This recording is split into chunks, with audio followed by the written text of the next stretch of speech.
Sveiki visi! Šiandien pakalbėsim apie vieną labiausiai aptariamų Kauno Žalgirio papildymų Sabeną Ly. Sabenas Ly yra greitas ir atletiškas gynėjas, kuris gali kurti progas tiek savo, tiek komandos draugams. Per savo karjerą jis yra žaidęs aukštame lygyje ir sukaupęs vertingos patirties.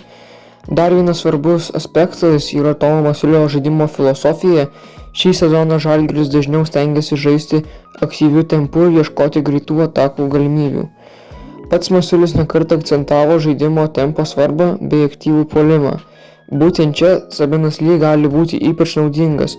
Jo didžiausios stiprybės yra greitis, prasiveržimai ir gebėjimas užpulti neįsitvirtinusią varžovų gynybą. Todėl teoriškai Ly turėtų labai gerai tikti prie greitesnės Žalgirio žaidimo stiliaus ir padėti rinkti daugiau lengvų taškų greitose atakose.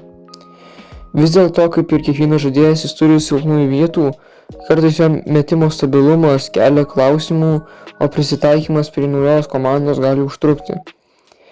Ką jūs manote apie šį papildymą? Ar Sabenas Ly padės Žalgiriui kovoti dėl aukštesnių vietų Eurolygoje? Parašykite savo nuomonę komentaruose ir nepamirškite prenumeruoti kanalo. Iki kito karto.